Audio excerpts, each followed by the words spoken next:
Hôm nay cùng mình dịch. Mẫu túi đựng điện thoại họa tiết tu lấp. Rất hợp để phối cùng váy vào mùa hè. Các bạn yêu thích hãy cùng bắt đầu nhé. Mẫu sử dụng len Susan. Kìm móc 3mm, tạo nút thắt để bắt đầu. Đặt kim dưới sợi len và xoay một vòng. Thắt nút lại, vòng này không tính là mũi.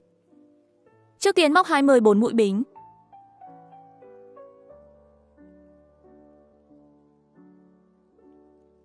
Móc xong 24 bính, móc một mũi đơn vào chân thứ hai tính từ kim. Đâm kim qua chân mũi. Kéo len qua, rồi kéo qua cả hai vòng trên kim. Người mới nên đánh dấu vào mũi đầu tiên. Mỗi chân mũi móc một mũi đơn, tổng cộng 22 mũi.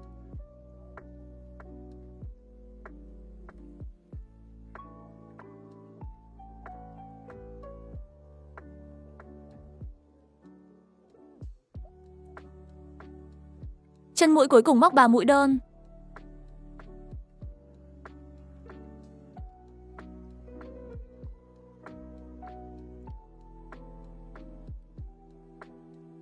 Ở phía đối diện, móc tương ứng mỗi chân một mũi. Móc 21 mũi đơn.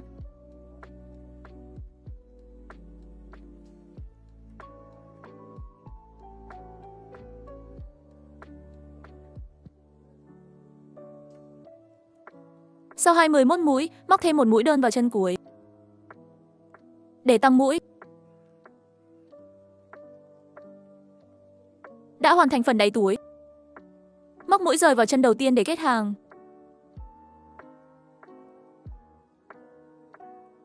Lên hai bính là mũi cao, không tính là một mũi. Hàng hai móc toàn bộ mũi kép đơn. Vòng len, đâm kim qua chân mũi. Kéo len qua. Lần lượt kéo len qua hai vòng dây trên kim, lặp lại 2 lần. Người mới hãy dùng kim đánh dấu vào mũi đầu. Mỗi chân móc một mũi kép đơn, tổng 48 mũi.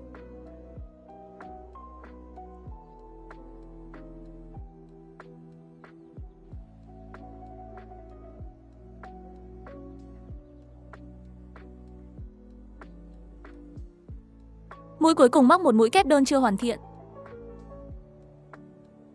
Đổi sang len màu xanh để hoàn thành mũi này.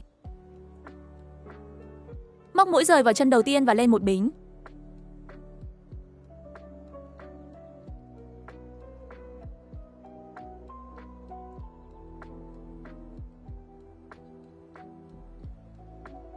Hàng 3 trước hết móc một mũi đơn.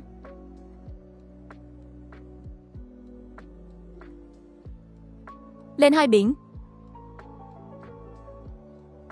Bỏ qua hai chân, móc một mũi kép đơn vào chân tiếp theo.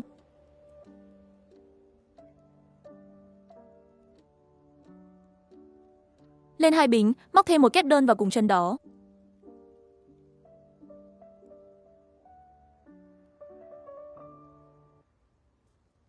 Lên hai bính. Bỏ qua hai chân, móc một mũi đơn vào chân tiếp theo.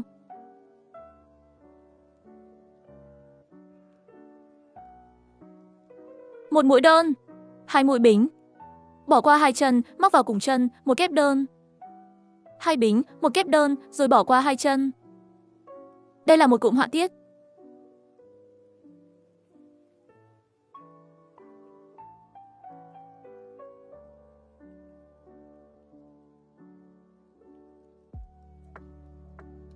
Kết thúc bằng mũi rời vào chân đầu tiên.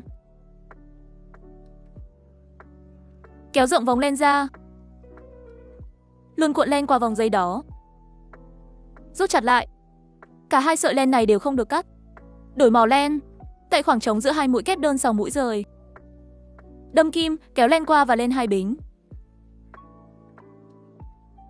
Móc hai mũi nửa kép chưa hoàn thiện vào cùng vị trí. Vòng len, đâm kim qua chân mũi. Kéo len qua, tiếp tục vòng len. Lại đâm kim qua chân mũi.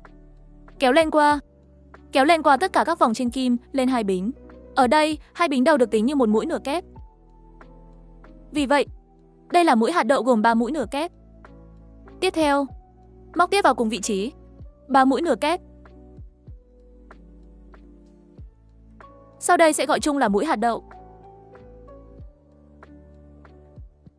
Kéo len qua tất cả các vòng trên kim, lên hai bính.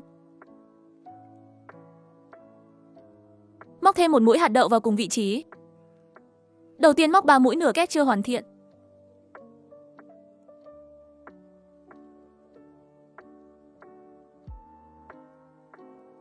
Kéo len qua tất cả các vòng trên kim, lên một bính. Hoàn thành một cụm hoa tu lấp. Tiếp theo, tại khoảng trống chữ 5 của hàng trước, móc một cụm hoa tương tự. Vòng len, đâm kim qua khoảng trống. Kéo len qua. Được một mũi nửa kép chưa hoàn thiện. Móc thêm 2 mũi nữa. Kéo len qua tất cả các vòng trên kim, lên 2 bính. Móc thêm 2 mũi hạt đậu vào cùng vị trí đó. Giữa các mũi hạt đậu cách nhau 2 bính. Giữa các cụm hoa cách nhau 1 bính.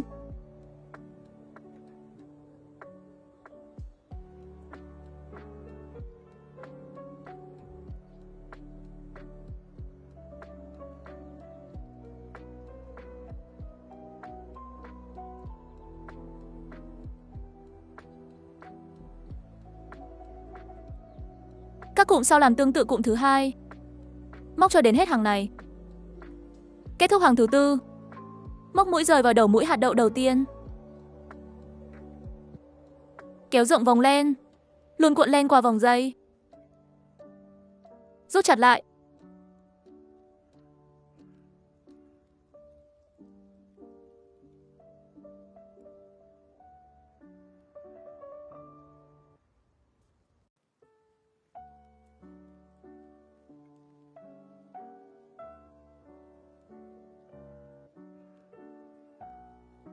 Đổi len trắng, đâm kim tại vị trí này. Kéo len qua và lên 3 bính. Tính là mũi kép đơn đầu tiên.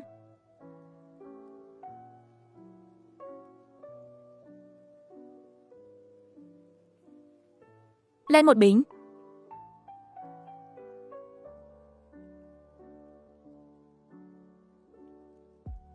Tại khoảng trống bính tiếp theo, móc một kép đơn, 1 bính. Tại khoảng trống tiếp theo, móc một kép đơn. Len 1 bính. Cứ lặp lại một kép đơn và 1 bính cho đến hết hàng. Kết hàng bằng mũi rời vào bính thứ 3.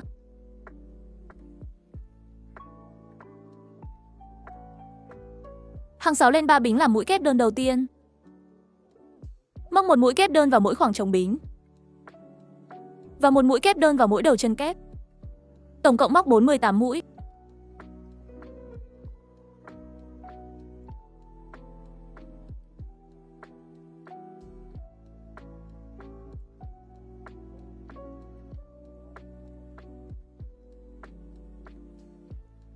Mũi cuối cùng thì tiến hành đổi màu len.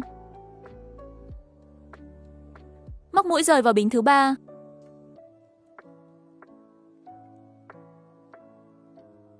Len 1 bính.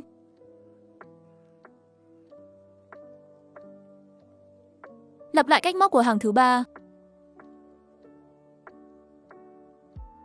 Bỏ qua 2 chân, móc vào chân tiếp theo, một kép đơn. Lên 2 bính. Thêm một kép đơn, rồi 2 bính. Từ hàng 3 đến hàng 6 tạo thành một tầng họa tiết.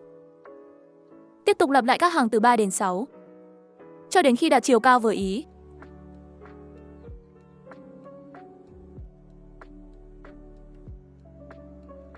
Đâm kim vào khoảng bính giữa 2 mũi kép đơn.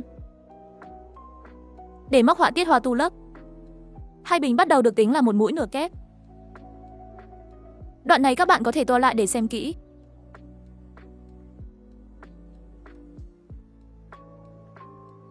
Ở đây tôi móc tổng cộng 3 tầng hoa. Cuối cùng móc một hàng mũi rời quanh miệng túi.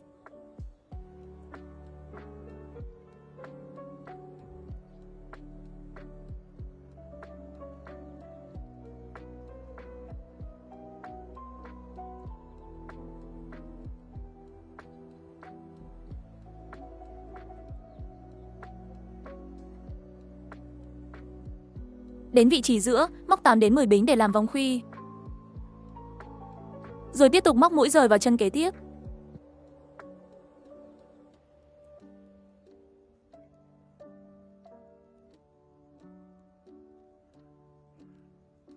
Khi còn một mũi cuối, không móc rời mà cắt len luôn. Dùng kim đâm qua chân mũi đầu tiên để kéo len qua. rồi đâm từ giữa chân mũi của kéo len vào mặt trong. Giấu hết các đầu len thừa vào trong thân túi.